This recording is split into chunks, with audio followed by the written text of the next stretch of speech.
Hey guys, welcome back to my channel, or welcome to my channel if you are new. My name is Sam and I hope you enjoy this video and stick around. Feel free to subscribe and hit the like button if you enjoyed this. Today I decided to discuss the series that I started as well as finished and the ones that I'm not going to finish.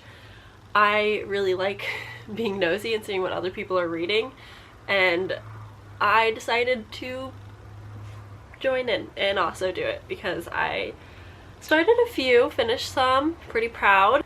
I have never really considered how many series people start, but yeah, it's rough being in the middle of a bunch of series, so I definitely want this video to know what series I'm in the middle of, as well as holding myself accountable to actually finish them, you know?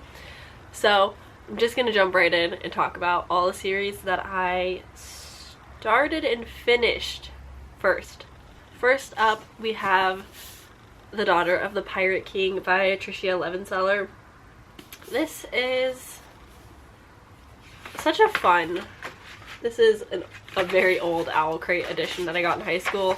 I finally got around to reading this and I really enjoyed it. I thought it was super fun. I did finish this, so I finished the sequel, Daughter of the Pirate, or the Siren Queen, and they were both just fun. It's everything you expect it to be. It's pirates, there's a little bit of romance, it's realistic.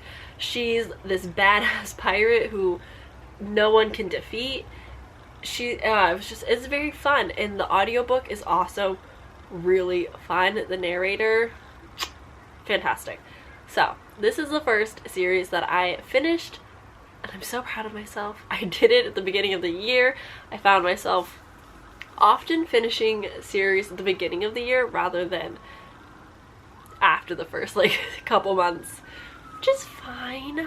The next series that I finished this year was the Passengers Duology. This is written by Alexandria Bracken, and I also really enjoyed this. I thought it was super fun. I definitely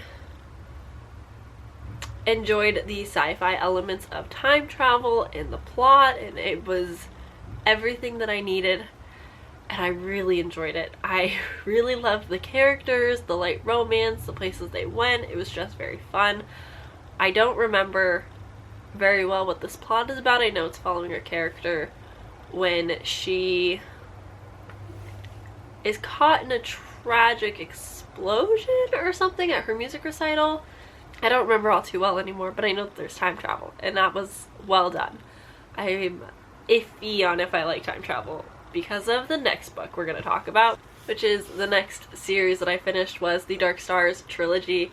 This is Stolen Time. This is the first book by Danielle Rollins.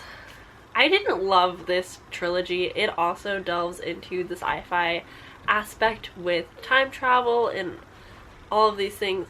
There's a cat approaching. Yeah, I didn't love this. I loved this book better than the other two. This one is following Dorothy, who basically runs away from her life and her wedding to stow away on Asher's time travel machine. And so they end up in Seattle in 2077, where it's basically nothing is going well because of all of these major earthquakes, and they're kind of just solving the pieces, getting to know each other. It goes weird, it goes a lot of places. I just wasn't too into it. I will be unhauling this book hopefully soon. Yeah, it definitely was not the one for me. But unfortunately, that is where the series I started and finished ends. So I guess we can get into the series that I started. The series that I started and I'm planning to continue with.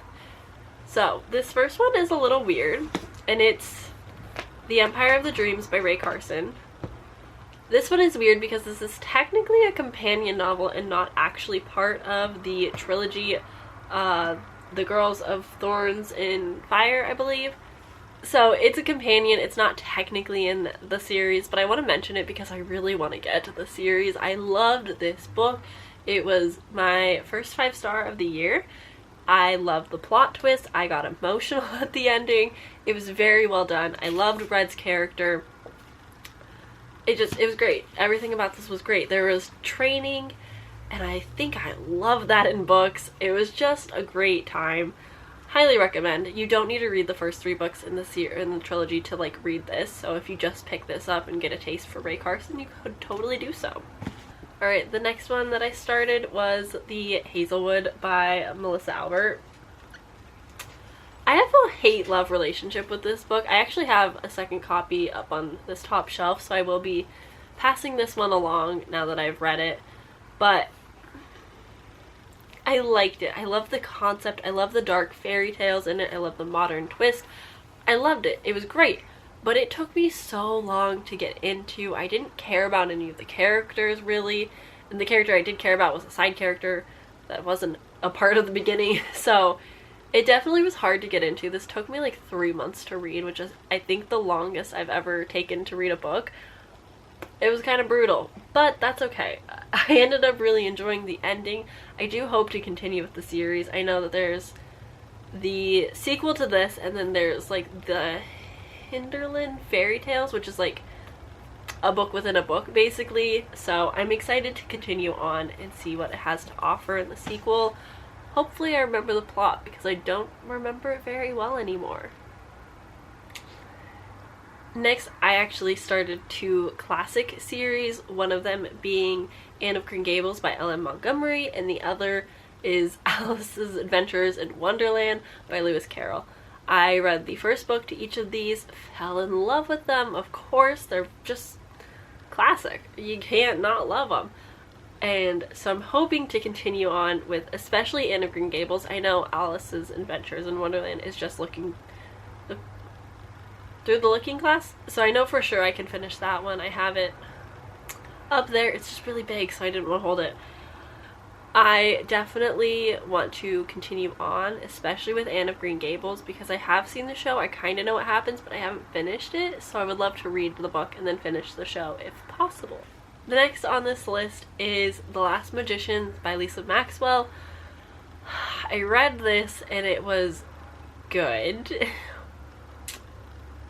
but the sequel is like 22 hours and I just don't have that time right now. And then I think the 3rd book is coming out soonish. So I am intrigued to see where it goes. It definitely left off on a major cliffhanger at the end.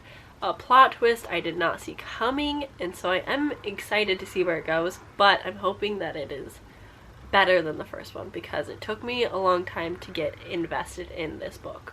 The next one is an interesting one. It's Ninth House by Leigh Bardugo. This book has some trigger warnings. It is a lot at times. And I really only want to finish it because I want to know what's going to happen to Darrington. I don't really give a fuck about Alex Stern. I don't care. I just want to know what happens to him and where he's been and this whole, like, thing that's happened and going on. Because I really care about him. He's like he was the best part of the whole book and he was barely in it. So I'm finishing this for him. Leigh Bardugo, let's talk. Where's the book? Where's the updates? What's the plan? I need to know. The next series that I started was Girls of Paper and Fire by Natasha Nang. I have a love-hate relationship with this book. I already have the next 2 in the series. It's a trilogy. It got completed in like late November, I think. So I have them, and I'm going to read them. I will. Because this was good. It was so good, but so heartbreaking. It kind of destroys me because it's sad, so sad, and dark. Check the trigger warnings. But my oh my, what a book. This is a lot of Asian inspiration and influence in the fantasy world, and I loved it. And then the ending was so good. I love the ending. The ending really saved this whole book because it was just dark and not really fun to go through this horrible time with Lay, but I ended up loving it. It's sapphic, by the way. It was a good time. So I do recommend this, but yeah, again, this won't be for everyone because there are some hefty trigger warnings. another one that I'm unsure about. We have My Heart is a Chainsaw by Stephen Graham Jones. Where are we going with this? What's the plan? This is a slow burn slasher horror, and it's hard to get through. It really is. I had to read the audiobook along with it so that it could speed me up and get me through the slow burn of this book. The first 300 pages were a lot to get through, but we got there and it was worth it in the end. It was so worth it in the end. With that said though, where's this gonna go? What is the plan? Where are we taking it? I don't understand how this is going to be a trilogy. But I'm intrigued enough to continue on. So we'll see how that goes. And I believe this is the final series that I started and will be for sure continuing on is Duology. It's Lobizona by Romina Garber. Oh my god, I love this book. I love this book so much. It was so good. I listened to the audiobook. I'm so excited to finish this duology. I'm hoping to get it on a TBR here soon because I need to know what's going to happen. It's getting really good. I loved the entire adventure. Not a single point of the book was I not interested. It kept me engaged. I fell in love with this gigantic cast of characters that I sometimes couldn't tell apart. Loved the magic system. This one was good. This one was good and I'm so excited to finish, but I also don't want it to end. You know? Also, the cover is just beautiful. So, on to the series that I started that I'm not sure if I'm gonna finish. There's two. One of them being A Darker Shade of Magic by V.E. Schwab. This one is interesting because I enjoyed the ending a decent amount, and the characters were okay. Specifically Lila. But I don't know if it's worth continuing with a trilogy just because you like one of the characters and not the rest. So I'm unsure still. The very beginning of this was just super info dumpy. There was a cat. It was super info dumpy and I just couldn't get into it for the longest time. The magic system became complicated for no reason and I just wasn't into it. So I don't know if I'm going to finish this trilogy or just leave it at the first book. But only time will tell. And the other one that I've started and am unsure about is The Vine Witch by Luanne G. Smith. Because it was good. And upon reflection of it, I think it was better rather than the experience of listening to it the first time. I think it was better thinking about it more because the plot is a lot happens. But the characters were kind of flat and I wasn't that interested, but I liked the dash of romance. I liked the magic system and like the concept behind it with these vine witches taking care of the vineyards and poisoning each other and stuff. That was fun.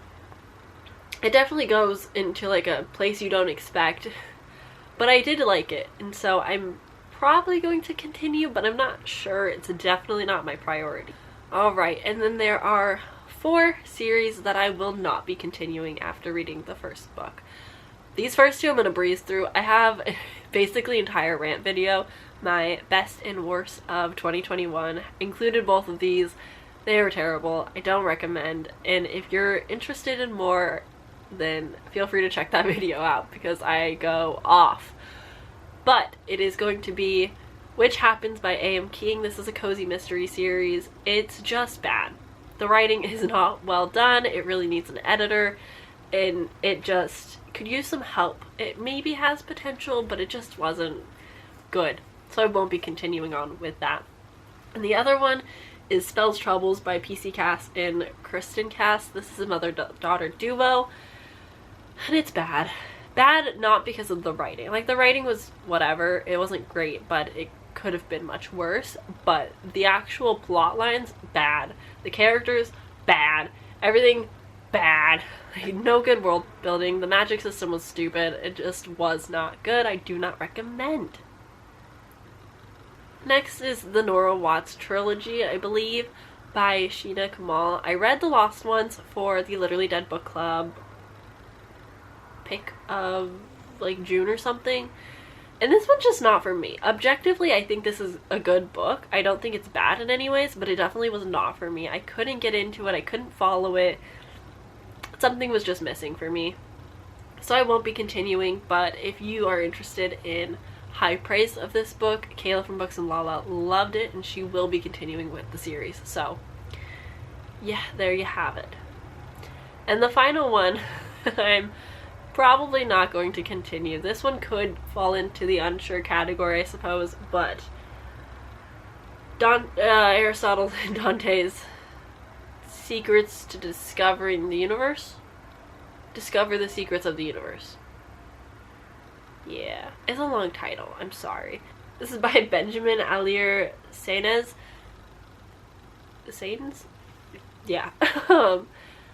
I liked it. It was fine. I don't love it as much as most people do, and that's okay. It was just alright for me. I didn't have any strong, deep connection to these characters, but I did enjoy their journey. There was definitely parts where I did care, just because it was some very eventful, traumatic stuff happening, but overall it was just like an okay read. And I know that it took like 10 years or something for the sequel to finally come out, so I'm just not that interested. Like, there wasn't really meant to be one. It ended fine. It doesn't need a continuation, so I'm just not going to. So yeah, that is all of the books series that I started, finished, DNF'd. I'm pretty pleased with the amount. It's not too overwhelming. There are definitely some that are like super high priority that I know I'm gonna finish. Some I'm less sure about, but I guess time will tell.